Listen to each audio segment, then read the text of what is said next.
Thank you very much Khan साहब। और मैं स्टूडेंट्स, पहली बात तो मेरे होनहार बच्चों और बच्चियां, मैंने छात्र और छात्राएं दोनों, क्योंकि कई बार छात्राओं का कंप्लेन रह जाता है कि भाई छात्र का नाम लिया जाता है, छात्राओं का नहीं। आपका छात्र छात्राएं दोनों को मैंने हमारी टीम आश्वासन देती है कि हम आपको आपकी मंजिल तक पहुंचने में बहुत सहायता करने वाले हैं। अब देखिए, मैं आपके दिमाग में एक बात होगी। पहली बात तो यह है कि आप कमर कस लीजिए, उल्टी गिनती शुरू है, अब क्लास शुरू होने वाला है। लेकिन आप जानते हैं कि सीधा क्लास शुरू करने में थोड़ी सी असुविधा होगी कि आप हमारे अगर मेथड को नहीं समझे तो बहुत कुछ अनकहा रह जाएगा। इसलिए हमारे होनहार बच्चों, पहले आज हम यह बता रहे हैं आपको कि हमारी तैयारी किस तरह की है, क्योंकि आपके मन में सवाल आता है। आपके मन में सवाल होगा, खान स्टडी ही क्यों? क्योंकि इतने सारे संस्थान हैं, इतनी जगह जगह देखते हैं, हर नुक्कड़ पर खुला हुआ है। आप प्लीज आप मेरी बात को गौर से सुनिएगा। हम उनमें से एक नहीं होने जा रहे हैं, हम सबसे विशिष्ट और अलग होने जा रहे हैं। आप लोग ध्यान से हमारे कार्यक्रम को सुने कि हम क्यों विशिष्ट होने जा रहे हैं। तो देखिए, नॉर्मली लोग क्या होता है कि जब यूपीएससी में लोग प्रिपरेशन करते हैं तो उनकी तैयारी का तरीका होता है, हिस्ट्री पढ़ लिया, ज्योग्राफी पढ़ लिया, इकोनॉमी पढ़ लिया, पॉलिटी पढ़ लिया, बाकी खंड पढ़ लिए, और जैसे जैसे एक एक खंड वो पढ़ते जाते हैं वैसे वैसे कुछ समय के बाद भूलते जाते हैं, क्योंकि पढ़ने से पहले कोई प्लानिंग नहीं होती। और जब सारा जनरल स्टडी जब समाप्त हो जाता है तो पता चलता है कि वो उसी बिंदु पर छूट गए जहां से शुरू किया था। मैं ऐसे ऐसे स्टूडेंट्स को जानता हूं कि 3-3 कोचिंग संस्थान की कोचिंग की। अब मैं आपको बताऊं माय स्टूडेंट्स कि हम जब खान साहब से जुड़े तो हम लोगों की पहली वार्ता यही हुई थी। कई बच्चों के मन में सवाल था, मैंने आपको पिछले वीडियो में भी ये चीज बताई थी कि हम इस संस्थान से क्यों जुड़े थे। हम इस संस्थान से इसलिए जुड़े थे जब खान साहब ने अपनी योजना रखी कि हम इस नए मेथड को जो हम लेकर आ रहे हैं उसको पूरे भारतवर्ष में फैलाएंगे। तो हमारा एक बहुत बड़ा सपना पूरा हुआ कि नहीं, ये स्टूडेंट्स का हम, क्योंकि मैं 2 मिनट आपको ब्रीफ करना चाहूंगा। जब भारत को आजादी मिली तो फिर हमें गरीबी थी।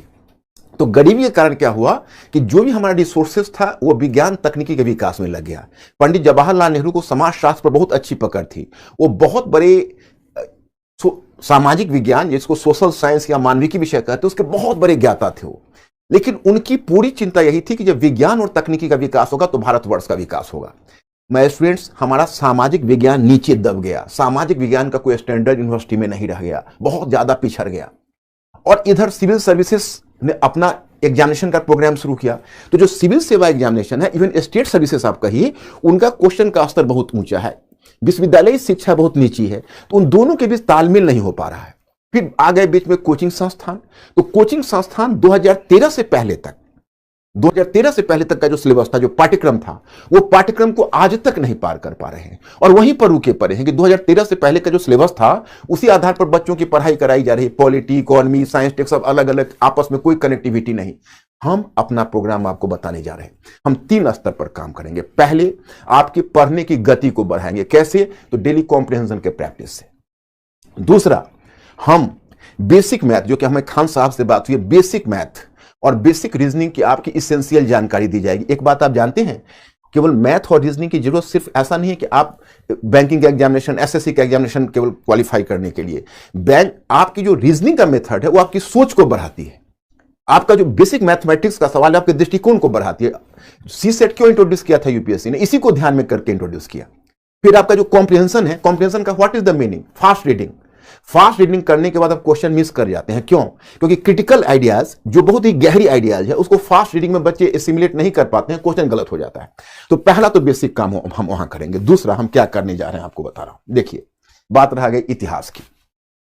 तो हम मानकर चलते हैं कि जो हिस्ट्री है, समाजशास्त्र है, राजनीतिक शास्त्र है, अर्थशास्त्र है, ये जितने भी विषय हैं, अंतर्राष्ट्रीय संबंध है, भारत एवं विश्व है, ये सब एक दूसरे से अलग नहीं है।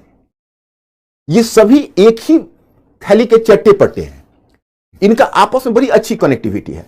तो पहला काम तो जो मैं आपको हिस्ट्री पढ़ाऊंगा, उस हिस्ट्री पढ़ाने में ही आपका विजन खुल जाएगा और मैं शुरू करूंगा यहीं से। फिर हमारे कोलिग्स आएंगे, वो जहां से हम छोड़ेंगे वहां से वो अपने पार्ट को पकड़ेंगे। जैसे हिस्ट्री है, हिस्ट्री के साथ ज्योग्राफी हम लिंक करेंगे।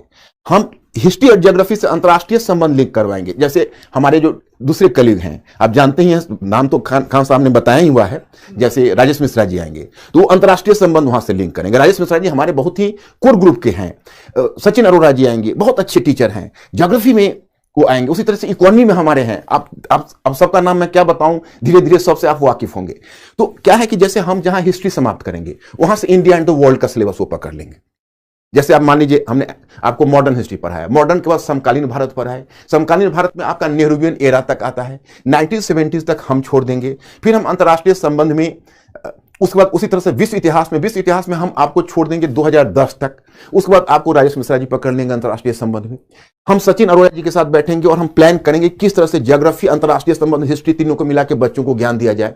इधर हमारा फास्ट रीडिंग का कोर्स चलता रहेगा, आपको डेली प्रैक्टिस राइटिंग का करवाते रहेंगे। अब आप ही बताइए, आप 2 साल में आईएएस क्यों नहीं बनेंगे? और अगर नहीं बनेंगे तो ये हमारे लिए चैलेंज है और ये हमारी पूरी टीम, और हम इसीलिए इस खान स्टडी सर्कल में आए हैं, क्योंकि ये जो रिसर्च सेंटर है इसमें आने का मतलब ही, हमारा मकसद यही है कि खान साहब की तकनीकी और हमारी पद्धति पूरे भारत में फैले।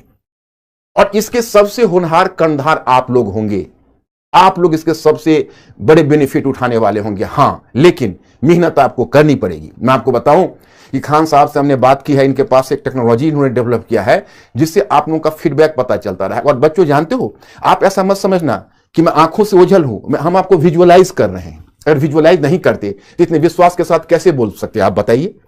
हम आपको देख रहे हैं, मन की आंखों से देख रहे हैं, और हम इस तकनीकी के माध्यम से आपका फीडबैक लेंगे, रेगुलर फीडबैक लेंगे। और आप में से किसी ने जो पढ़ाई में अगर कमी की वो भी हमें पता चलेगा। तो हम एक बहुत बड़ी योजना लेकर, और ये कोई ऐसा नहीं है कि हम आपको सिर्फ एक मौखिक संवाद स्थापित कर रहे हैं, ये रियलिटी है। अब मैं स्टूडेंट्स, हिस्ट्री का बाकी सेगमेंट से तो बात होगी, आप लोगों का सिलेबस, पाठ्यक्रम आपको पता ही होगा कि आपका सिलेबस, अगर पाठ्यक्रम पर हम निगाह डालें तो आपका 3 स्टेज में तैयारी होती है। पहली होती है प्रारंभिक परीक्षा, दूसरी होती है मुख्य परीक्षा, और फाइनल होता है साक्षात्कार। सबसे बड़ा रोल उसमें मुख्य परीक्षा का होता है। प्रारंभिक परीक्षा में आपका एक एप्टीट्यूड टेस्ट होता है जिसकी तैयारी हम लोग बहुत जल्दी शुरू करने वाले हैं उसका भी। तो एप्टीट्यूड टेस्ट, तो आपको एप्टीट्यूड तो हम लोग डेवलप करवाएंगे ही करवाएंगे। जो जनरल स्टडीज का पेपर है उसमें मेंस और प्री के बीच कोई विभाजन रेखा नहीं खींची जाती है। जानते हो हम क्या कहते हैं? अगर मेंस रूपी जाल हम फेंकते हैं तो प्रीलिम्स रूपी मछली फंसती है। मेंस रूपी जाल में प्रीलिम्स रूपी मछली फंसती है। तो आप देखेंगे कि जब हम मेंस की तैयारी करवा रहे होंगे, जैसे हम हिस्ट्री की तैयारी करवा रहे होंगे, तो उसमें 5 क्वेश्चन हम प्रीलिम्स का डेली रखेंगे। जैसे आज जो हमने चैप्टर ले लिया, उस चैप्टर पर कल जब मैं आपसे मिलूंगा तो 5 क्वेश्चन प्रीलिम्स का और 1 मेंस का। आपका रेगुलर बेसिस पर 1 मेंस की राइटिंग होगी, 5 प्रीलिम्स का क्वेश्चन होगा। और जानते हैं 5 प्रीलिम्स का क्वेश्चन क्यों? उससे हमारा 2 पर्पस सॉल्व होता है। प्रीलिम्स का क्वेश्चन, एक हमारा पर्पस सॉल्व होता है कि प्रीलिम्स का जो क्वेश्चन होता है उससे यह पता चलता है कि कल जो हमने इनको दिया, जो चीजें हमने दी, उसको बच्चे कितना पढ़ के आ रहे हैं, और क्या स्टूडेंट्स वो क्वेश्चन सॉल्व करने की स्थिति में हैं या क्वेश्चन सॉल्व करने की स्थिति में नहीं है। अगर आपने ईमानदारी से कल की चीज पढ़ी होगी तो आज प्रीलिम्स का वो क्वेश्चन आप दोगे, सॉल्व करोगे। अगर ईमानदारी से नहीं पढ़ी होगी तो कोताही होगी, फिर मैं पकड़ लूंगा। कहोगे आप कैसे पकड़ूंगा? हमारी टेक्नोलॉजी पकड़ेगी कि अमुक बच्चे ने सॉल्व किया है 5, अमुक ने 4, अमुक ने 3, अमुक ने 2, 3 तक तो हम आपको छोड़ देंगे। 3 से नीचे जब गिरेगा तो सो कॉज होगा कि भाई 3 से नीचे क्यों गिरा, इसका मतलब है कल आपने मस्ती करी, कल आपने पढ़ा नहीं। इस प्रकार से क्या होगा कि हमारा और आपका कम्युनिकेशन लाइन टेक्नोलॉजी के माध्यम से जुड़ा रहेगा। आज की तारीख में टेक्नोलॉजी बहुत बड़ी चीज हो गई, आपको पता ही है। तो चलिए हम अपना मेथड थोड़ा बताते हैं, आप इसको प्लीज समझने का प्रयास करिए। देखिए, प्रीलिम्स में आपका 2 पेपर हुआ, मेंस में टोटल 9 पेपर है। 9 पेपर में 2 पेपर तो कंपलसरी हो गए, उसको माइनस करिए, हिंदी और इंग्लिश। सॉरी, हिंदी कहना गलत है, आप हिंदी बेल्ट के हैं तो आपके लिए हिंदी, उसको वर्नाक्युलर लैंग्वेज कहा जाए, क्योंकि आपको अंग्रेजी तो कंपलसरी है। और वर्नाक्युलर लैंग्वेज का मतलब है कि आपके संविधान की 8वीं अनुसूची में जो भी भाषाएं हैं उनमें से किसी एक को लेकर आप वर्नाक्युलर लैंग्वेज में जा सकते हैं। अब उसमें आप लोग हिंदी में जाएंगे, मेरा विश्वास है। उसके आगे क्या है कि उसके आगे आपका फिर 4 जनरल स्टडीज का पेपर आता है। तो फर्स्ट पेपर जो जनरल स्टडीज का है उसमें लगभग 100 मार्क्स के क्वेश्चन आपको हिस्ट्री कल्चर से आते हैं। फिर इंडियन सोसाइटी का पार्ट है, और उसी में आप देखेंगे उसी में ज्योग्राफी का पार्ट है। उसमें आप देखेंगे भारतीय इतिहास एवं संस्कृति, विश्व का इतिहास, विश्व का भूगोल और समाज, यही आपके सिलेबस में दिया हुआ है। जब आप पेपर नंबर 2 में आते हैं तो आप देखते हैं कि वहां पर भी आपके 3 सेगमेंट रखे पड़े हैं। एक आपका पॉलिटिक कॉन्स्टिट्यूशन है, दूसरा इंडियन सोशल इश्यूज है, सामाजिक मुद्दे हैं, और जो तीसरा है अंतर्राष्ट्रीय संबंध। फिर जब तीसरे पेपर में आते हैं उसमें 4-5 चीज है, टेक्नोलॉजी है, उसमें नेचुरल डिजास्टर है, नेशनल सिक्योरिटी है, फिर आप देखेंगे जो सिक्योरिटी है पूरा, उसके बाद आप देखें इकोनॉमी है, उसमें साइंस टेक है, तो उसमें 4-5 चीजें आपकी आ जाएगी। और जो चौथा पेपर है आपका एथिक्स, उसमें आप जानते हैं अभिरुचि, सत्यनिष्ठा। तो ये जो बेसिकली ये जो आपका पेपर है, ये 4 के 4 पेपर, ये 4 के 4 पेपर की तैयारी में आपस में इंटीग्रेशन है, जो हम लोग बाद में करेंगे। पहले मैं आपको इतिहास पर चर्चा कर दूं, क्योंकि यहीं से शुरू करना है मुझे, तो इसकी चर्चा कर दूं, और जैसे जैसे हमारा कोर्स आगे बढ़ेगा हम आगे का प्रोग्राम आपको बताते रहेंगे। जैसे आपकी हिस्ट्री में पहला पेपर में हिस्ट्री का लगभग 100 मार्क्स के क्वेश्चन होते हैं, और लगभग आपके तकरीबन मानकर आप चलें कि 36 से 40 मार्क्स के क्वेश्चन आपके जनरल स्टडीज के पेपर में होते हैं। जनरल स्टडीज में आप समझ सकते हो 200 मार्क्स में 40 मार्क्स के हिस्ट्री के क्वेश्चन अकेला है, और बाकी सेगमेंट्स में तो आगे पीछे हो भी सकता है हिस्ट्री के क्वेश्चन, तो आपको ज्यों का त्यों मिलेंगे, हिस्ट्री एंड कल्चर दोनों मिलाकर। फिर आपका जो मेंस का पेपर है उसमें 100 मार्क्स के क्वेश्चन आपकी हिस्ट्री और कल्चर के मिलेंगे। अब मैं आपको बताऊं कि जो आपका फर्स्ट पेपर है जिसमें हिस्ट्री कल्चर का पार्ट है, उसमें सिलेबस की चर्चा करना ही बेकार है, क्योंकि सिलेबस में इतना कम दिया है, जैसे लगता है कि जब वो सिलेबस सेट कर रहा था, वो सिलेबस सेट करने वाला तो मानो ऊँघ रहा हो, उसको आधी नींद आ रही हो, आधा जगा हुआ है। विश्व इतिहास का सिलेबस सेट किया है, ऐसा सेट किया है कि आगे का टॉपिक पीछे, पीछे का टॉपिक आगे। फिर जो कल्चर है उसमें मात्र 3-4 शब्दावली का प्रयोग किया, और मॉडर्न हिस्ट्री में ही 3 टॉपिक रखा है। लेकिन जानते हैं आप, पूरे मॉडर्न हिस्ट्री, पूरे वर्ल्ड हिस्ट्री, 250 वर्षों का इतिहास, और पूरी कल्चर का भाग, मतलब जो ऑप्शनल पेपर का 60% लगभग जनरल स्टडीज का पार्ट है। अब इतने बड़े एरिया को कवर करना है, तो मैं पहले आपके सामने कौन सा नई तकनीकी लेकर आ रहा हूं, पहले तकनीकी पर चर्चा कर दूं, क्योंकि आप कहेंगे कि सर आपका इतिहास पढ़ाने का तरीका क्या है। आपके मन में क्यूरियोसिटी होगी कि इतिहास ये भी पढ़ाते हैं, अमुक सर भी पढ़ाते हैं, अमुक सर भी पढ़ाते हैं। मैं एक बात आपको बताता हूं। एक बच्ची ने एक बार हमसे सवाल किया था, मैं जनरल स्टडीज का कुछ ये लेने वाला था, तो मेरी एक छात्रा थी, उसने मुझसे सवाल किया कि सर ये पार्ट मेरा किया हुआ है।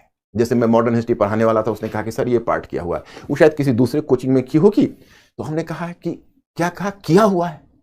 जब तुम मुझसे करोगी तो पता चलेगा कि अब तक किया हुआ नहीं है, क्योंकि आप जब मुझसे एक बार हिस्ट्री और कल्चर पढ़ोगे तो पुरानी चीजों को पहले मैं उच्चाटन देके भुलवाता हूं, फिर नए सिरे से उसे सिखाता हूं, क्योंकि वो जो आपने तरीका और मेथड अपनाया हुआ है वो मेथड से बिल्कुल अलग है हमारा। जैसे आपका तरीका क्या है, आप पढ़ते हो तो इंडस वैली सिविलाइजेशन अलग पढ़ते हो, वैदिक सभ्यता अलग पढ़ते हो, बुद्ध काल अलग पढ़ते हो, मौर्य काल, मौर्योत्तर काल, सबको अलग अलग पढ़ते हो। कई बार तो मैं खुद भी हैरत में पड़ जाता हूं।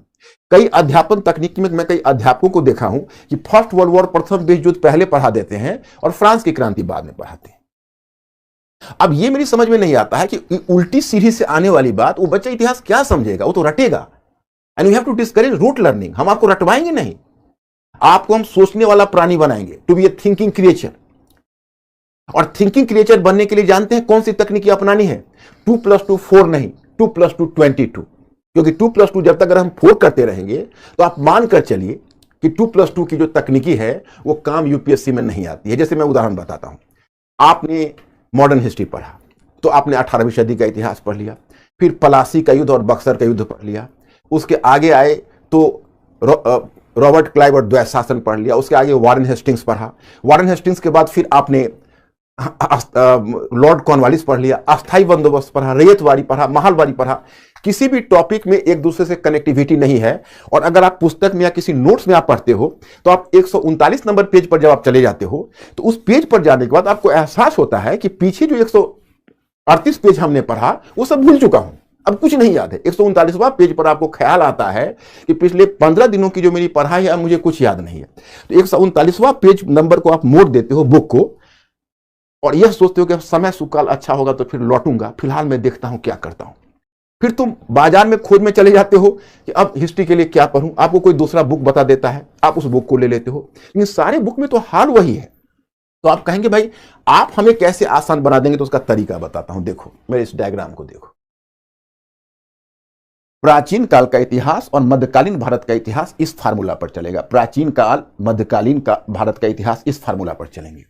जैसे हमको क्या करना है कि पूरे इतिहास को पहले 4 पार्ट में बांट देंगे, राजनीतिक, आर्थिक, सामाजिक और सांस्कृतिक। राजनीतिक में 2 है, देखो ये पीपीटी मैं पीपीटी से आपको बताऊंगा और पीपीटी आपको मिलता भी रहेगा।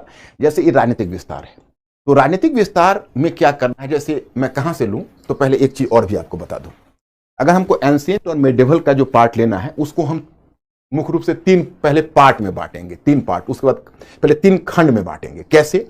तो पहला खंड हमारा होगा पूरा पाषाण काल, पूरा पाषाण काल, मध्य पाषाण काल, नवपाषाण काल, ताम्रपाषाण काल, हड़प्पा सभ्यता और महापाषाण काल। इतने भाग को हम एक खंड बनाएंगे। दूसरा खंड बनाएंगे वैदिक काल, बुद्ध काल, मौर्य काल, मौर्योत्तर काल, गुप्तोत्तर काल और पूर्व मध्य काल। दूसरा खंड हमारा बनेगा। तीसरा खंड हमारा बनेगा सल्तनत और मुगल, जिसको उत्तर मध्य काल कहा जाता है।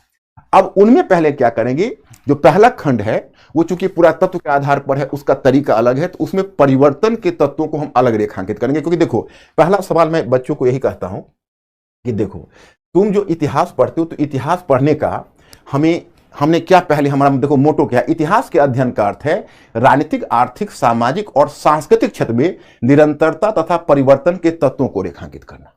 इतिहास तथ्य नहीं है। कई बार तो क्या होता है कि हम इमोशनली डिस्टर्ब हो जाते हैं जब स्टूडेंट्स आते हैं और कहते हैं कि सर इतिहास में बहुत तिथियां याद रखनी पड़ती है, बहुत सारे घटनाएं याद रखनी पड़ती है, बहुत सारे डेट्स याद रखने पड़ते हैं। तो जानते हो, मैं कहता हूं तुम एनसीईआरटी कक्षा 8 की पहला चैप्टर पढ़ लो कि तिथियां क्यों महत्वपूर्ण है। उसी से पता चल जाएगा कि तिथियां थी, लेकिन जब आपके दादाजी इतिहास पढ़ रहे होंगे उस समय तिथियां होंगी। आज इतिहास में तिथियां नहीं है। आज आर्थिक सामाजिक परिवर्तन है, और आर्थिक सामाजिक परिवर्तन सारे परिवर्तनों को लेकर चलता है। तो मैंने पहला इतिहास का मोटो बताया कि इतिहास के अध्ययन का अर्थ है राजनीतिक, आर्थिक, सामाजिक एवं सांस्कृतिक क्षेत्र में निरंतरता तथा परिवर्तन के तत्वों को रेखांकित करना, जिन्हें हम तथ्य के रूप में देखते हैं, वे महज एक दृष्टिकोण को सिद्ध करने के उदाहरण है। मतलब हम जिन्हें तथ्य समझते हैं वो तथ्य नहीं है। अरे वो तथ्य तो एक दृष्टिकोण को सिद्ध करने के उदाहरण है। जैसे अगर मान लीजिए हम ये कहते हैं कि 5वीं सदी ईसा पूर्व में मध्य द्वाब क्षेत्र में लोहे के उपकरणों का प्रयोग शुरू हो गया था, तो ये हो गया हमारी अवधारणा कि भाई 6ठी सदी या 5वीं सदी ईसा पूर्व में मध्य गंगा घाटी में, मध्य गंगा घाटी का मतलब हुआ कि आप इलाहाबाद से लेकर और भागलपुर के रीजन तक जाते हो, तो वहां पर लोहे के उपकरणों का प्रयोग शुरू हो गया था। तो जब हम ये स्टेटमेंट बोलेंगे तो आप कहेंगे मसलन उदाहरण, तो उदाहरण में है कि जखीरा नामक स्थान से लोहे का एक फाल मिला है। तो बच्चे क्या करते हैं, लोहे के फाल को ही इतिहास समझ लेते हैं कि वो रटेंगे जखीरा नामक स्थान से लोहे के फाल प्राप्त, जखीरा नामक स्थान से लोहे का फाल प्राप्त। लेकिन वो कॉन्सेप्ट उनको समझ में नहीं आएगा कि जखीरा नामक जो स्थान है वहां लोहे का फाल है, तो लोहे का फाल का प्रासंगिकता क्या है। इसका मतलब है जब कृषि उपकरण के रूप में लोहे का प्रयोग हो रहा है, और अगर कृषि उपकरण के रूप में लोहे का प्रयोग हो रहा है तो जंगलों की सफाई होगी, क्षेत्र आबाद होगा, धान की रोपाई पद्धति का विकास होगा। लोहे के उपकरण धान की रोपाई की पद्धति उत्पादन अधिशेष लाएगा। उत्पादन अधिशेष के कारण जब कृषि अधिशेष आएगा तो शिल्पों का विकास होगा, फिर मुद्रा व्यापार का विकास होगा, मुद्रा अर्थव्यवस्था का विकास होगा और द्वितीय नगरीकरण की शुरुआत होगी। अब बताइए, जखीरा का फाल इतिहास में इतना बड़ा परिवर्तन ला रहा है। परिवर्तन से हम अज्ञात हैं, सिर्फ हम कहते हैं जखीरा नामक स्थान पर लोहे का फाल मिला। यही अंडरस्टैंडिंग बच्चों हमें डेवलप करनी है। I have to make you a thinking creature. मुझे आपको रटने वाला प्राणी नहीं, सोचने वाला प्राणी बनाना है। और जो तथ्य है वो तथ्य तो आपको नेचुरली याद हो जाएगा, वो तथ्य आपको नेचुरली याद हो जाएगा। क्यों? क्योंकि उस अवधारणा का उदाहरण है। और अवधारणा का उदाहरण आखिर कैसे याद नहीं होगा, आप ही बताइए। तो वही है कि इतिहास के अध्ययन का अर्थ है राजनीतिक, आर्थिक, सामाजिक एवं सांस्कृतिक क्षेत्र में निरंतरता तथा परिवर्तन के तथ्यों को रेखांकित करना, जिन्हें हम तथ्य के रूप में देखते हैं, वे महज एक दृष्टिकोण को सिद्ध करने के उदाहरण है। फिर परिवर्तन के तत्वों को रेखांकित करने के लिए इतिहास को निम्नलिखित उपखंडों में विभाजित करके देखना आवश्यक है। अब मान लीजिए खंड तो हमने बता दिया 3 खंड में बांटेंगे, अब इनको भी उपखंड में बांटेंगे, राजनीतिक, आर्थिक, सामाजिक, सांस्कृतिक। अब यहां पर मैं थोड़ा आपको बताना चाहूंगा। देखिए राजनीतिक, तो राजनीतिक में एक पहलू हो गए जिसको कहते हो राजनीतिक विस्तार। ये क्या है? इसमें आपको एक मानचित्र मिलेगा। वैदिक काल से अगर मान लीजिए हम शुरू करते हैं तो वैदिक काल में ऋग्वैदिक आर्यों का कहां से कहां प्रसार था, इसमें 3-4 चीजें आती हैं। इसमें आता है शासक, राजवंश, राज्य एवं साम्राज्य। तो इसमें आपको ये देखना है कि कैसे वैदिक काल में ऋग्वैदिक आर्यों का विस्तार हुआ, कौन कौन से क्षेत्र थे, जब उत्तर वैदिक काल में वैदिक आर्य कैसे आगे बढ़े, फिर उत्तर वैदिक काल से मौर्य काल में कैसे बढ़े, बुद्ध काल में कैसे बढ़े। तो वैदिक काल में जो उत्तर वैदिक काल में जो वैदिक आर्य गंगा यमुना के ऊपरी द्वार में स्थापित हुए, और बुद्ध काल में चलकर महाजनपद काल में मध्य द्वार में स्थापित हो गए। और फिर कैसे बुद्ध काल में 16 महाजनपदों का विकास हुआ, इन 16 महाजनपदों को पीछे छोड़ते हुए कैसे मगध साम्राज्य आगे बढ़ गया, और मगध साम्राज्य ने किस प्रकार से एक बड़े साम्राज्य की स्थापना की। उसी समय उत्तर पश्चिम से पहले ईरानी आक्रमण हुआ, फिर यूनानी आक्रमण हुआ, और फिर उसके बाद हम लोग मगध साम्राज्य, फिर सिकंदर लौटते हुए उत्तर पश्चिम में क्या प्रबंध किया उसको डील करते हुए तब आ जाएंगे हम लोग जैसे मौर्य काल में। मौर्य काल में आएंगे तो कैसे मौर्यों ने, चंद्रगुप्त मौर्य ने उत्तर पश्चिम से यात्रा शुरू करके पहले चरण में, फिर कैसे चंद्रगुप्त मौर्य ने धनानंद के तख्ता को पलटा, फिर कैसे चंद्रगुप्त मौर्य ने सेल्यूकस को पराजित करके सिंधु नदी से हिंदू कुश पर्वतमाला के भूभाग तक जीता। और फिर तो मैं आपको यह बताना चाहता हूं कि मौर्य काल में राज्य राजवंश साम्राज्य, फिर मौर्योत्तर काल में राज्य राजवंश साम्राज्य, गुप्त काल में, गुप्तोत्तर काल में, पूर्व मध्य काल में, तो इसमें केवल आपको राजनीतिक विस्तार, राजवंश, राज्य शासक, जीत हार, युद्ध, इसकी जानकारी आपको एक ही साथ दी जाएगी। उससे क्या होगा कि मैं आपसे पूछूंगा कि अच्छा एक बात बताइए कि आखिर आप इसको कैसे लेकर चल रहे हैं, तो आप तर्क देंगे कि देखिए हम इसको इस तरह से लेके चल रहे हैं, और हम आपसे पूछेंगे कि ठीक है अब वैदिक काल से हमको पूर्व मध्य काल तक कितने राजवंश आए, कितने राज्य आए, कितने साम्राज्य आए, पीटी आपकी मुट्ठी में। राजनीतिक इतिहास से कोई क्वेश्चन आपका गलत नहीं होगा, क्योंकि आपके दिमाग में चलचित्र की तरफ बैठ गया है। एक बार आप वैदिक काल याद करेंगे तो पूर्व मध्य काल तक का परिवर्तन आपको समझ में आ जाएगा। अब उसको वहां छोड़िए, अब आ जाएंगे आप प्रशासन पर। वैदिक कालीन प्रशासन, तो ऋग्वैदिक काल में प्रशासन की क्या विशेषताएं थी, मान लीजिए 5 से 6 विशेषताएं हैं, उसको एक बार आप ध्यान कर लेते हैं, और सारी विशेषताओं के साथ उदाहरण होंगे, उदाहरण ध्यान कर लेते हैं। तो अगर ऋग्वैदिक काल में 6 से 7 विशेषताएं और 6-7 उदाहरण हैं, तो उसको लेकर आप उत्तर वैदिक काल में आ जाइए। उत्तर वैदिक काल में आप फिर उसमें ये 6-7 विशेषताएं, उसमें क्या परिवर्तन आए, उत्तर वैदिक काल में क्या परिवर्तन है, फिर विशेषताएं उदाहरण। बुद्ध काल में क्या परिवर्तन आए, विशेषताएं उदाहरण। मौर्य काल में कैसे मौर्य कालीन प्रशासन में केंद्रीयकरण हुआ, विशेषताएं उदाहरण। मौर्य काल से मौर्योत्तर काल में कैसे आए, विशेषताएं उदाहरण। वहां से होती है गुप्त काल, गुप्तोत्तर काल, पूर्व मध्य काल तक, सामंतवाद के उद्भव तक। फिर मैं पूछूंगा अच्छा बच्चों ये बताओ कि वैदिक काल से लेकर सामंतवाद के काल तक, पूर्व मध्य काल तक आप हमें परिवर्तन बताइए, प्रशासन में क्या परिवर्तन है, आप फटाफट हमें बताते चले जाएंगे। इसको कहते हैं हॉरिजॉन्टल स्टडी। बच्चों आपके मन में जिज्ञासा हो कि आपके इतिहास का पैटर्न क्या है, तो आज तक इतिहास आप लोग वर्टिकल पढ़ते रहे हो, यानी लंबवत। हम लंबवत के साथ साथ क्षैतिज ढंग से अध्ययन कराएंगे, लंबवत और क्षैतिज दोनों, वर्टिकल और हॉरिजॉन्टल दोनों। और जब वर्टिकल हॉरिजॉन्टल का जब मेल होगा तो कोई भी चीज आपकी आंखों से छूटेगी नहीं। फिर आप आर्थिक से आते हो सामाजिक में, तो सामाजिक में फिर वही हुआ, वर्ण एवं जाति है, महिलाएं हैं, शूद्र हैं, अछूतों की दशा है। तो सामाजिक में फिर पहले हम ऋग्वैदिक काल से समाज का अध्ययन शुरू करेंगे। उत्तर वैदिक काल में परिवर्तन देखेंगे, कैसे वर्ण आया ऋग्वैदिक काल में, कैसे उत्तर वैदिक काल में चतुर्वर्ण व्यवस्था स्थापित हुई, वहां से बुद्ध काल में आकर कैसे वर्ण व्यवस्था का आधार जन्म हो गया, जाति के विकास का आधार तैयार हुआ। मौर्य काल में कौटिल्य के अर्थशास्त्र में कैसे सामाजिक व्यवस्था पर है, वहां से मौर्योत्तर काल में मनु संहिता, वहां से गुप्त काल में याज्ञवल्क्य संहिता से होते हुए पराशर नारद सब होते हुए, और कैसे जाति विकसित होता चल रहा है, कैसे अछूत जातियों का कॉन्सेप्ट आ रहा है, जाति से उपजातियों का विकास कैसे हो रहा है, वहां महिलाओं की स्थिति कैसे गिर रही है, जाति व्यवस्था जैसे जैसे क्लिष्ट हो रहा है, महिलाओं की स्थिति और कैसे नीचे गिर रही है। ऐसे करते हुए हम पूरे वैदिक से लेकर और पहुंच जाएंगे पूर्व मध्य काल तक। अब आएंगे सांस्कृतिक पर। जब सांस्कृतिक पर आएंगे तो ये हमारा एक बहुत बड़ा एरिया होगा, क्योंकि ये जो राजनीतिक, आर्थिक, सामाजिक है, ये केवल प्रीलिम्स के लिए आपके लिए इंपॉर्टेंट होगा, एंशिएंट में और मिडिवल में। लेकिन जो सांस्कृतिक है वो मेंस और पीटी दोनों के लिए इंपॉर्टेंट है। तो यहां पर हम लोग ज्यादा फैलेंगे, जैसे धर्म, दर्शन है, भाषा, साहित्य है, कला है। कला में आपका स्थापत्य कला, मूर्ति कला, चित्रकला, संगीत कला, नृत्य कला, और इसके साथ ही हम विज्ञान और तकनीकी, इन सबको इसी में शामिल करेंगे। और जानते हैं इसमें भी वही तरीका अपनाएंगे। वैदिक काल में पहले एक पकड़ेंगे, धर्म और दर्शन। तो वैदिक काल में धर्म और दर्शन, ऋग्वैदिक काल में क्या था, उत्तर वैदिक काल में क्या परिवर्तन आया, उसके बाद बुद्ध काल में क्या परिवर्तन आया, मौर्य काल में क्या परिवर्तन आया, मौर्योत्तर काल में, गुप्त काल में, गुप्तोत्तर काल में। और जानते हैं आज अगर मैं एक औसत इंसान से पूछूं कि हिंदू धर्म क्या है, तो हिंदू धर्म के बारे में वो नहीं बता पाता है। लेकिन जानते हैं आप, जब आप इस तरीके से पढ़ेंगे तो हिंदू धर्म क्या है वो बखूबी आपकी समझ में आएगा, और बड़े आराम से आप डिफाइन कर सकते हैं कि वैदिक धर्म और हिंदू धर्म में क्या अंतर है, कैसे वैदिक और अवैदिक तत्व मिलते हैं तो हिंदू धर्म का विकास होता है। दर्शन में ही जैसे वेदांत दर्शन है, बुद्ध में बौद्ध दर्शन है, जैन चिंतन है, वहां से आगे बढ़ते हुए आप षड दर्शन, तो वहां तक पूर्व मध्यकाल तक आसानी से पहुंच जाएंगे।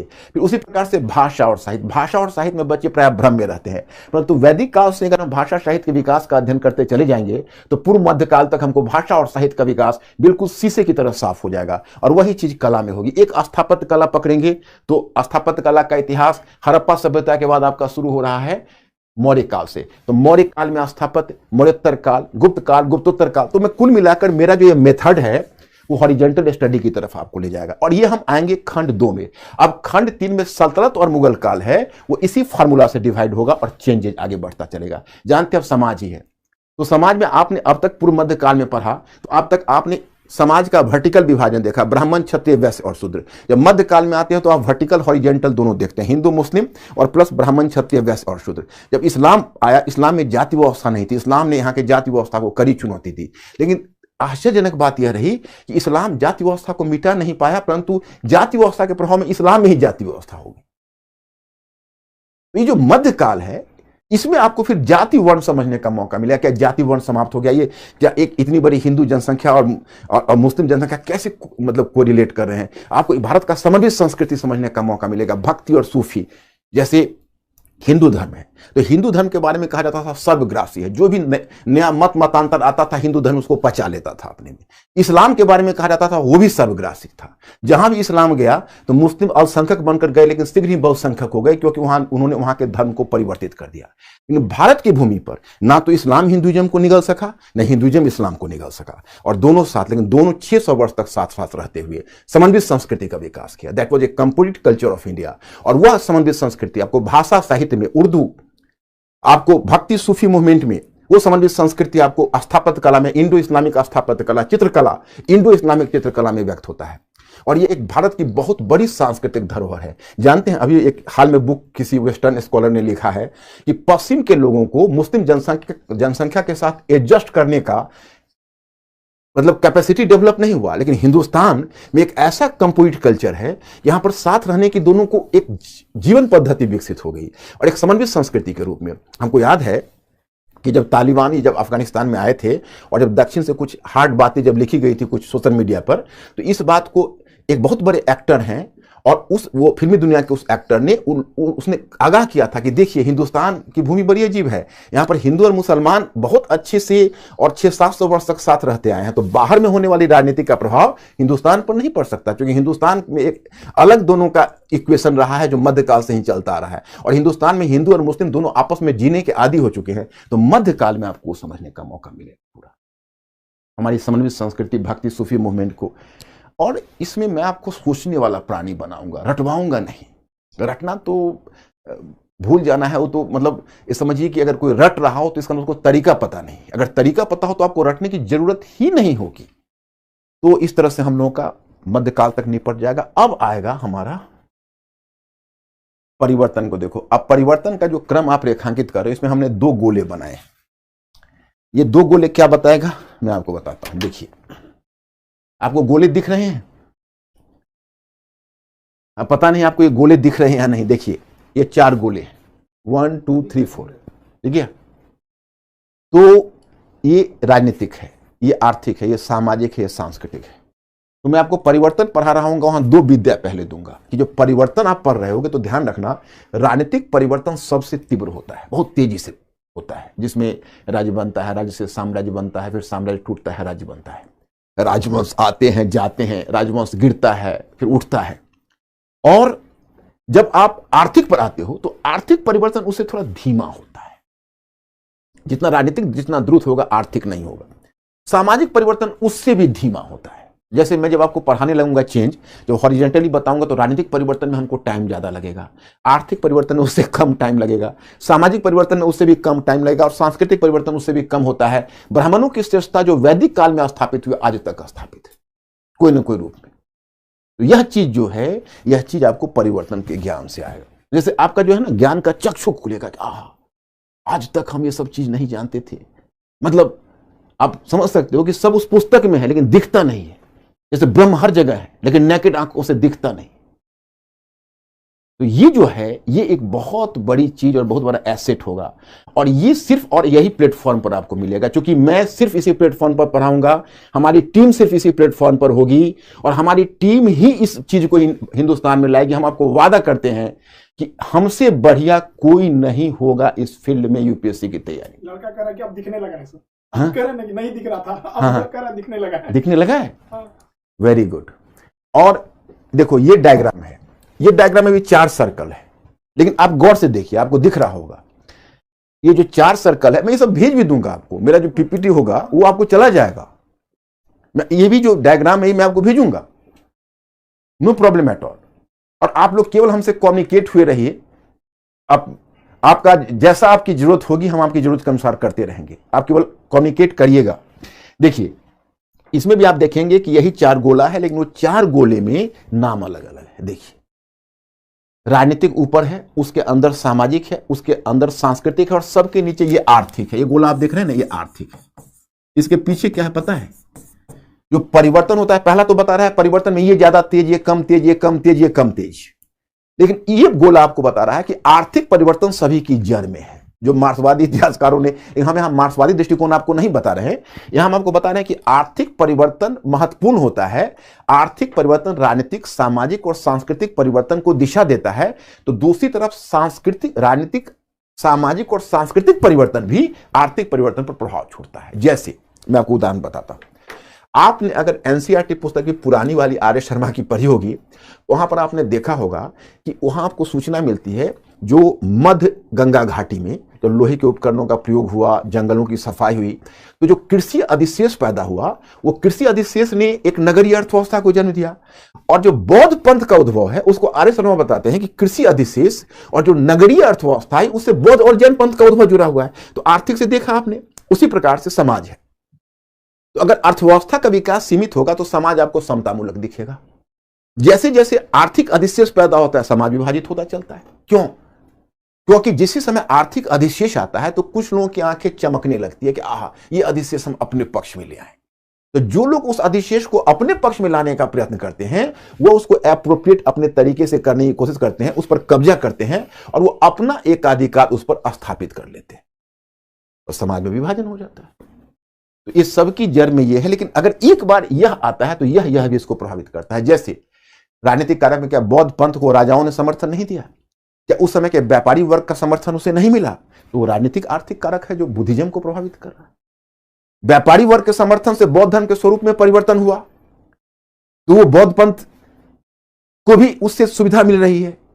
तो हम आपको यह बताना चाहते हैं कि एक दूसरे का सभी पूरक है। ये परिवर्तन पहला बताता है कि एक परिवर्तन पहले हुआ वो धीमा है, ये उससे धीमा है, और ये इससे भी धीमा है। ये बताता है कि आर्थिक परिवर्तन सारे परिवर्तनों के मूल में है, लेकिन राजनीतिक, सामाजिक और सांस्कृतिक परिवर्तन भी आर्थिक परिवर्तन का रास्ता तैयार करता है। अगर बौद्ध पंथ आया तो उसने व्यापार को बढ़ाया, बौद्ध धर्म ने कृषि अर्थव्यवस्था को प्रोत्साहन दिया, बौद्ध पंथ ने व्यापार को प्रोत्साहन दिया, और कृषि अर्थव्यवस्था और व्यापार ने बौद्ध पंथ को जन्म दिया था। तो दोनों एक दूसरे का पूरक है। ये चीज आप समझ जाओगे, और ये समझ गए तो आप मानकर चलिए कि अब थोड़ा सा हम खान साहब से आपको मिलवाते हैं, क्योंकि अब मैं ही मिलवा रहा हूं, क्योंकि फॉर टाइम भी इन्होंने प्लेटफॉर्म हमें दे दिया है कि नहीं? तो सर देखिए, आप सारे लोगों से एक चीज कहते हैं ना, अब आपको ना इतिहास को उस गहराई से पढ़ेंगे ना कि एकदम अचंभित होगा, अरे बाप रे ये क्या हो गया यहाँ पे। अब तक आपको ये सभी चीजें नहीं देखने को मिली। देखिए सर ने किसने आसानी से बता दिया कि राजनीतिक चेंजिंग एकदम आसानी से हो जाता है। अब देखिए राजनीति तुरंत बदल जाती है पूरे विश्व में। डोनाल्ड ट्रंप की जगह बाइडेन आए, फटाक से चेंज हो गया। आर्थिक क्रिया भी चेंज हो जाती है। कोरोना से पहले की आर्थिक क्रियाकलाप और कोरोना के बाद का डिजिटलाइजेशन बहुत तेजी से हुआ। पहले कैश का लेन देन काफी तेजी से, सामाजिक चीजें बहुत धीमी रहेंगी, अलग अलग चीजों का, जैसे सर ने बताया ये टाइप की ये सारी चीजें आपको हर जगह आपको मिलेगी। और हम आप सबसे एक चीज कहेंगे, देखिए हम सब की यही दिली इच्छा है, आप स्टूडेंट के लड़कों को तो सर क्या कहा जाएगा, तो मैं परेशान की कि कब। अब सर देखिए, सर खुद ही आपको टाइमिंग बताएंगे और डेट बताएंगे आज, और आज कितने लोग सहमत हैं वो यस लिखेंगे कि सर इस पूरे सिलेबस को, पूरे कैरिकुलम को लेके डे फर्स्ट से और लबासना तक का सफर, वहां तक के सफर को पूरी तरह से सर लीड करे। कितने लोग हैं वो यस लिखेंगे। जितने लोग कहेंगे यस, हम लोग आज ही जिम्मेदारी सौंप के जाते हैं। सर ये देखिए मेरे लिए बहुत जवाब, मैं तो अपनी तरफ से प्यार भी करूंगा यार, यस लिख देना जरूर, क्योंकि मेरी दिली इच्छा है कि नहीं, ये मेरी दिली इच्छा है। और ये दिली इच्छा ये है कि मैं इसका सफर तय करूं और हम इस परिवर्तन के वाहक बने। ये खान साहब का एफर्ट और हमारा एफर्ट, जब दोनों एफर्ट मिल जाएगा तो ये इसमें ये परिवर्तन होना ही है। और जब तक आप सफल नहीं होंगे हमें चैन नहीं आएगा। और ये तो मैं तो केवल हिस्ट्री का मेथड बता रहा हूं, बट माय स्टूडेंट्स आपको मैं बताऊं, मेरी यात्रा यही तक नहीं है, ये हिस्ट्री है। अब हिस्ट्री से हम दूसरा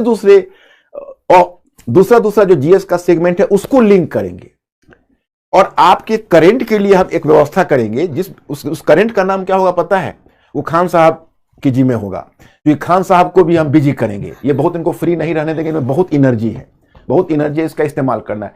खान साहब जैसे कि हम एक प्रोग्राम लाएंगे खान साहब, जिसका नाम होगा जीएस दिस वीक। उसका हम डिजाइनिंग करेंगे। जीएस दिस वीक में क्या होगा कि आपका जो भी चीजें हैं वो चीजें क्या है कि आप जैसे आप जनरल स्टडीज में जैसे आप काम करते हो, तो क्या होता है कि लोग करंट के नाम पर बहुत पढ़ लेते हैं और बेकार पढ़ लेते हैं। ये चीज क्या ये है ना, सबसे बड़ी प्रॉब्लम है। ये बहुत प्रॉब्लम है। जानते हो मैं क्या बात आपको बताना चाहूंगा, मैं आपको सिखाऊंगा कम से कम कितना पढ़ा जाए। यार हमको फैक्ट से बचाओ, पुस्तक से बचाओ, मतलब हम खुद परेशान रहे, हमारी पूरा आंदोलन इसी पर होगा। फैक्ट से बचाओ, पुस्तक से बचाओ, कम से कम पढ़वाओ और ज्यादा से ज्यादा सोचवाओ और लिखवाओ। 33,000 लड़कों ने स्पष्ट कर दिया कि सर आपको ये जिम्मेदारी संभालनी है। बहुत बहुत धन्यवाद बच्चों, बहुत बहुत धन्यवाद। आज आपने मेरी उम्र को देखिए। अब मैं आपको बताऊं कि आप मेरी उम्र पर मत जाइएगा, मेरे पास अभी एनर्जी ऐसा है कि 20 वर्ष में हिलने वाला नहीं हूं। 20 वर्ष में हिलने वाला नहीं हूं। आज भी किसी यंग टीचर से ज्यादा आवर्स में क्लास में खड़ा रहता हूं। सर हम आप लोग के एज पे जाएंगे तो खड़े नहीं। और हम आपको पता है मैं 16 घंटे लेबर करता हूं डेली, पढ़ने में पढ़ाने में। क्योंकि ऐसा नहीं कि हम पढ़ाने के लिए खुद बहुत मेहनत करते हैं। खान साहब को हमने अपनी लाइब्रेरी दिखाई हुई है। हम तो दंग रह गए सर। खान साहब को हमने अपनी लाइब्रेरी दिखाई हुई है। मार्केट में एक भी अच्छी पुस्तक आती है, चाहे वो पॉलिटी की हो, इकोनॉमी की हो, इसी विश्वास के साथ हम आपको कह रहे हैं कि हम आपको लिंक, हम आपके पास इजी पहुंचाएंगे, बहुत ही इजी और बहुत इजी मेथड से। तो बहुत सारा प्रोग्राम हम ये नाम ही है GS research centre, Khan GS research centre. उस रिसर्च सेंटर पर वाकई में अब आपको बहुत सारे रिसर्च यूपीएससी के मिलेंगे। और आपको खुद ही, जैसे हम जीएस दिस वीक जो लाने जाएंगे, वो जीएस दिस वीक में बहुत नहीं, 3-4 ऐसे मुद्दे जो इकोनॉमी से कहां जुड़ते हैं। ये नहीं कि आप पूरा कहानी, आपको इकोनॉमी से देखिए ये आपका लाभ का है, इतना ही। 15 minute economy, 15 minute polity, 15 minute international relation, ये आपका यहां जुड़ रहा है। थोड़ा आप ट्रेडिशनल होने दीजिए। एक बार तो करंट हम शुरू करवा देंगे, फिर ट्रेडिशनल से जुड़वाएंगे और फिर मैं आपको वीक में आता रहूंगा और आपसे पूछता रहूंगा कि जरा आप हम बताइए कि आप कहां छूटे हुए हैं, मतलब क्या आपको क्या दिक्कतें हो रही है। और इसमें हमारी टीम पूरी तरह से सहायता करेगी। आप लोग अपना मन को ठान लीजिए, बिल्कुल ही हम लोग आपके साथ हैं। अब आप लोगों ने देखिए इस चीज को, सर पूरे कैरिकुलम को आपका डे फर्स्ट से लेके जब तक वहां नहीं पहुंचा दिया जाता है तब तक सर आपको पूरी तरह से इसमें लीड करते रहेंगे। कहीं से भी, जैसे मंडे टू सैटरडे तो सर अपना, इसके अलावा सर ने कहा कि हम लोग वीक में एक दिन इसको डिसाइड करेंगे। यानी अब इतना हम आपको पहले दिन में बताए थे कि सर के उस पे नहीं जाना है। जितना सर की उम्र के हम लोग जाएंगे तो पता नहीं सर इतना मेहनत तो नहीं होने वाला। अभी हम प्रेडिक्ट कर देते हैं आप ही मानव नहीं महामानव नहीं, हम लोग से नहीं होने वाला सर इतना। मानव है सर जिस उम्र में, उस उम्र में हम लोग से नहीं हो पाएगा। ये रियलिटी है। आप, हम सर की लाइब्रेरी में दंग रह गए हम यहाँ पे। आप लोग कह रहे हैं एनसीईआरटी, अरे एनसीईआरटी, ये सब चीजें ना निचोड़ मिलेंगी आपको, फिर आपको वो छोटा लगने लगेगा। और सर मैंने एनसीईआरटी के लिए आपको टेंशन ही नहीं लेना, आपको बताते ना, एक विश्वास रखिए। इतना तो है कि कश्मीर से कन्याकुमारी तक के लड़कों को विश्वास है कि खान सर जो बोल रहे हैं उसमें तनिक भी संदेह नहीं है। और हम जब बोल रहे हैं कि अब सर को ढूंढने में कितना टाइम लगा, अब आपको समझ में आ रहा है। अब लड़कों को कह रहे हैं सर आपको अब समझ में आ रहा है देर कैसे हो रहा था यहाँ पे, अब समझ में आ रहा है ना आप लोग को। तो अब ये सर की पूरी तरह से लीड में रहेंगे आप लोग, सर लीड करेंगे इस चीज को। और सर को एकदम, हम आपको शुरू में ही बताया था, संडे के दिन भी आपको एकदम तरीके से निचोड़ लिया जाएगा आपको, और नए ढंग से करंट से लेके हर एक चीजों को बिल्कुल नए ढंग से, नए अंदाज से होगा। इस चीज को समझ में आएगी ना क्या? तो अब बेहतरीन ढंग से अब नए नए चीजों, अच्छा सर ये सारी चीजें आप लोग को एप्लीकेशन में प्रोवाइड करा दी जाएगी, आपको कोई प्रॉब्लम नहीं आएगा। ठीक है, जैसे जैसे क्लासेस चलेंगे उसके पीडीएफ रहेंगे।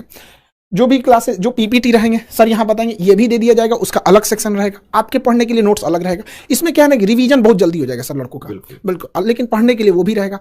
तो अब सर, अब रेगुलर आप कब से कर देते हैं, और टाइम बता दीजिए लड़कों का।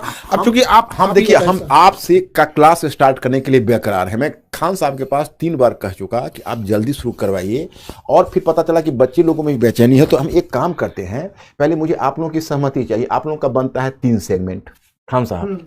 एक सेगमेंट बनता है इनका एंशिएंट मेडिवल एंड कल्चर, दूसरा सेगमेंट बनता है मॉडर्न हिस्ट्री। मॉडर्न हिस्ट्री का वेटेज ज्यादा रहता है, और तीसरा सेगमेंट बनता है वो है वर्ल्ड हिस्ट्री, विश्व इतिहास। तो आप लोग जरा सा एक काम हमारा आसान और कर दीजिए, खान साहब को सूचना मिल जाएगी, हमको सूचित कर देंगे। आप लोग अपना मंतव्य दीजिए, आप किसमें मॉडर्न हिस्ट्री, मुझे लगता है कि आप पहले ज्यादा जुड़ाव महसूस करेंगे। तो आप कहें तो देखिए, मॉडर्न हिस्ट्री के लिए मेरा डायग्राम है, ये मैं आपको बताता हूं। मैं बिना डायग्राम के, देखिए उसको 4 खंड में बांटा, हिस्ट्री ऑफ 18th सेंचुरी। देखिए हिस्ट्री ऑफ 18th सेंचुरी में पहला हाफ होगा मुगल साम्राज्य का विघटन, उसके कर्व पर छोटे छोटे राज्य। तो पहले आपको दिखाऊंगा कि मिलिए इनसे प्रणाम, साम्राज्य से विघटित हो गए, इनका डेड बॉडी है। तो आप कहेंगे डेड बॉडी देख के क्या करेंगे, तो हम पीछे से थोड़ा बैकग्राउंड आपको बता देंगे, ताकि डेड बॉडी से आपको परेशानी ना हो, क्योंकि इसके कब्र पर छोटे छोटे राज्य आएंगे। और फिर वहां देखेंगे, थोड़ा सा इतिहास लेखन की समझ भी आपको डेवलप करेंगे, क्योंकि आपको सोचने वाला प्राणी बनाना है। देखो, आप लोग क्वेश्चन पेपर तो देखते होगे, नहीं देखोगे तो मैं आपको दिखवाऊंगा, आप घबराओ मत।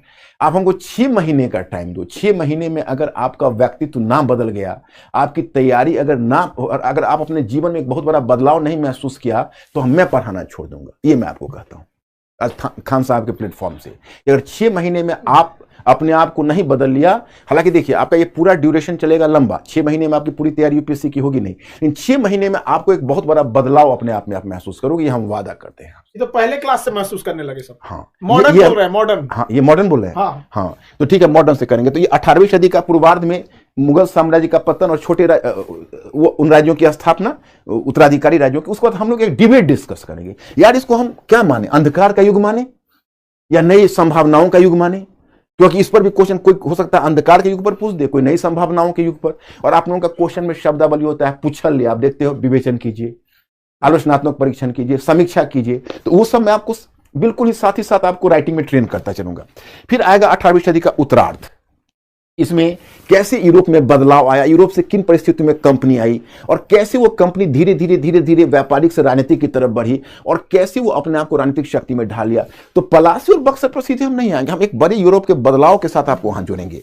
फिर तब तीसरा खंड होगा हमारा उपनिवेशवाद। जैसे ये हुआ 18वीं सदी का उत्तरार्ध, अब तीसरा खंड होगा उपनिवेशवाद।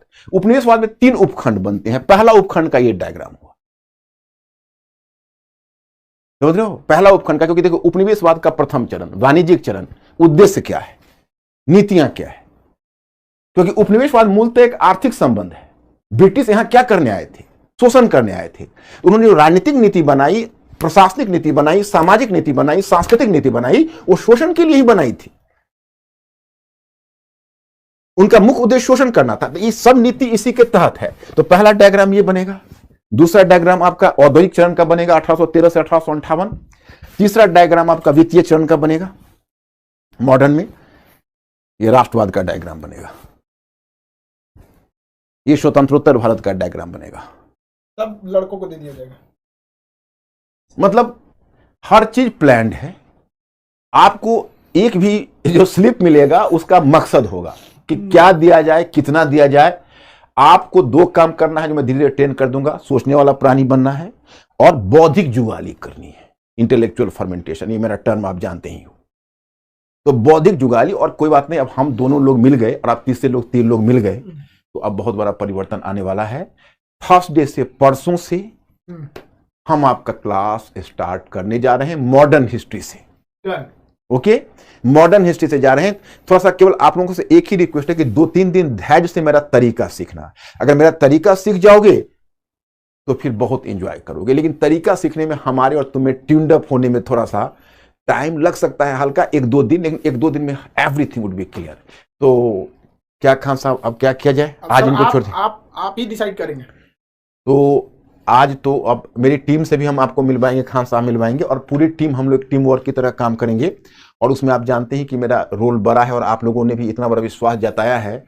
तो हमें आपको सबसे उम्दा चीज देनी है, सबसे उम्दा चीज। हम विश्वास के साथ कहते हैं ये बाजार में, यूपीएससी के बाजार में तो ये चीज नहीं मिलेगी जो हम लोग देने जा रहे हैं।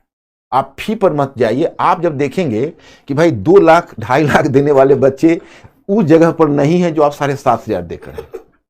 यही तो हम लोग का मकसद था। हाँ, आप फी पर मत जाइएगा, आप फी पर मत जाइएगा। आपको गांव से खींच के दिल्ली लाएंगे, आप चिंता मत करिए। और जब यूपीएससी बिल्डिंग में बैठ के आप इंटरव्यू दे रहे होंगे तब आप वो महसूस करेंगे कितना बड़ा बदलाव हुआ। लेकिन आपको थोड़ा सा जो तरीका बताएंगे उस तरीका को फॉलो करना है।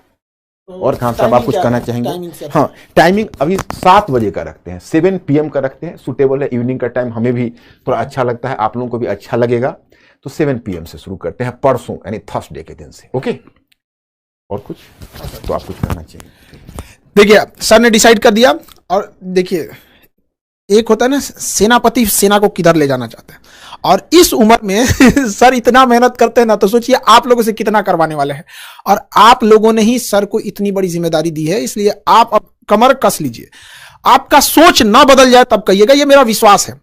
और आप कहीं भी, हम आपको एक बात बोलते हैं ना कि आपके कलम की रफ्तार देख के बगल का विद्यार्थी अपना कलम रोक देगा कि अब मेरा तो ना होने वाला है, इसका तो हमें नहीं, लेकिन मेरा तो ना होने वाला है। आपकी सोच ना बदल जाए तब कहिएगा वास्को डिगामा भारत आया, ये तो छोटी चीज है, गूगल भी तो यही आ रही है। गूगल से लेकर आखिर क्यों आप वास्को डिगामा तक ही रुक जाते हैं? माइक्रोसॉफ्ट, गूगल, टेस्ला सब तो इधर ही चले आ रहे हैं, आखिर कुछ तो है। तो ये थिंकिंग चेंज हो जाएगी। तो हम एक चीज जो है हिस्ट्री की सर का जो है ओवरऑल सर आपको बताते चलेंगे कैसे कैसे चीजों को लेना है। पूरी तरह से आप लोगों को गाइड करते रहेंगे सर, हर जगह पे आपको, हर फील्ड में, हर सब्जेक्ट में आपको कहाँ कैसे सुधार की जरूरत है। और जिन लड़कों को अलग से जरूरत पड़ेगी उन लोग को भी बता जाएगा। वो ऑटोमेशन इतना तेज, आप कितने सिंसियर है पता चल जाएगा, उसकी टेंशन नहीं है। कल थर्सडे, परसों है थर्सडे से 7 बजे से सर की हिस्ट्री की क्लास रेगुलर रहेगी। देखिए यूपीएससी की क्लास थोड़ी लंबी रहती है और सर को क्लास लेने लगते हैं तो उसी में खो जाते हैं। आपको भी टाइम का नहीं पता चलेगा, सर को तो पता ही नहीं चलता है, आपको भी नहीं पता चलेगा। इसलिए आप बहुत जल्दी सर को, अब बाकी लोगों से अब मिलते चलेंगे सर, जैसे जैसे आगे बढ़ते चलेंगे सारी चीजें कंप्लीट होती चलेंगी। बहुत सारे लोगों के हम लोगों ने नाम अभी आप लोग को नहीं बताए हैं, उसके कुछ रीजंस भी, ठीक है। लेकिन इतना समझिए कि जब ऐसे हम लोग में एकदम यूनिक, नॉट बेस्ट यूनिक, एकदम यूनिक चीज होने वाला है। तो अब इसके साथ अब आप लोगों को भी मन से पढ़ना है। ये सारी चीजें हम आपको पीडीएफ सेक्शन में प्रोवाइड करा देंगे। क्या आप क्लास करना है, एक दिन पहले आपको दे दिया जाएगा, आप उसे पढ़ के आएंगे ताकि क्वेश्चन पूछने में सहूलियत होगी सर। बाकी सर आपको बताते रहेंगे कैसे कैसे करना है। अब हमारे बहुत बड़ी जिम्मेदारी हम सर को देख के आज हम सच में बताते एक रिलीफ महसूस कर रहे हैं सर। हम एक मेरा जो सपना था ना कि गरीब को कभी ये ना, मतलब जिसके पास पैसे, आप बिलीव नहीं कीजिएगा सर, 7 बजे वाले क्लास को तो लेना ही पड़ेगा आपको, क्योंकि ना सुबह में भी कुछ क्लासेज रहेंगी सर, कुछ दोपहर में, कुछ शाम में। एक बार कंटिन्यूअस करने में ना आप रिवाइज नहीं कर पाते। एक लड़की बोल रही थी कि सर हमको दूसरे के यहाँ काम करने जाना पड़ता है, 7 बजे वाले बैच में हमको वहाँ जाके काम करना पड़ता है। अच्छा। मतलब वो किसी यहाँ जाके, मतलब वो उनके बच्चों को देख रेख करना वहाँ पे। वो सोचिए क्या वो लोग इससे पहले आ सकते थे? नहीं आ सकते थे सर। यहाँ ये चीज को ऐसा दिल झकझोर देता है कि नहीं। और ये लोग जब बैठेंगे जिला के कमांड पे ना, तो रूट लेवल पे चेंज करेंगे। तो कुछ मजबूरियां सर, ऑनलाइन में तो कोई दिक्कत नहीं, आपका मन है तो आप रात में भी देख सकते हैं, सोने के टाइम में भी देख सकते हैं, कोई बाउंडेशन नहीं है, दिन भर देखते रहिए, जितना कोई बाउंड, ईमानदारी से आप पढ़िए, आपको कोई दिक्कत नहीं आएगा। सर सीसेट के बारे में, कॉम्प्रिहेंसिव को कैसे लिखना है, फास्ट रीडिंग में कैसे बढ़ते रहना है और कुछ छूटे नहीं, सीसेट की सबसे बड़ी करना। एक कॉम्प्रिहेंशन इनको दिया जाएगा। हाँ। रोज आप लोगों को कॉम्प्रिहेंशन, जैसे लोग सांस लेते हैं ना, उस तरह से कॉम्प्रिहेंशन सॉल्व करना है। मैं आपको बता दूंगा, जैसे न्यूज़पेपर का संपादकीय आप पढ़ेंगे, उसका भी कॉम्प्रिहेंशन आप बनाएंगे। 2 फायदे होंगे, एक तो फास्ट रीडिंग आपकी होगी, दूसरा उससे आप एक और भी काम करेंगे, उससे आपका क्वेश्चन, जैसे आप कॉम्प्रिहेंशन पढ़ेंगे और उसमें 2-3 क्वेश्चन आप ही को कहेंगे, आप क्वेश्चन फॉर्म करिए आप अपना न्यूज़पेपर में, और हम आपको 1 पीस कॉम्प्रिहेंशन डेली भिजवाएंगे और डेली आप लोगों को सॉल्व करके देना है।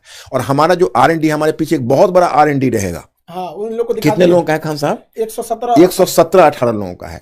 और उसको हम सबको काम अलॉट किए रहेंगे। मतलब हम पूरी तरह से इस बात के लिए केवल आप लोगों को अपनी मेहनत करनी है, उसमें आपको कोई, हम ऐसा नहीं कि दबाव ज्यादा देंगे, आपको खुद मजा आएगा। मुझे ऐसा विश्वास है कि आपको मजा आएगा, आप उसको इंजॉय करोगे। मतलब आपको हम बर्डन नहीं होने देंगे, ये हम वादा करते हैं। लेकिन हाँ, आवर्स आपको खुद उत्साह होगा कि इतने आवर्स हम दें, इतने आवर्स पढ़ें, ये खुद आपको उत्साह मिलेगा।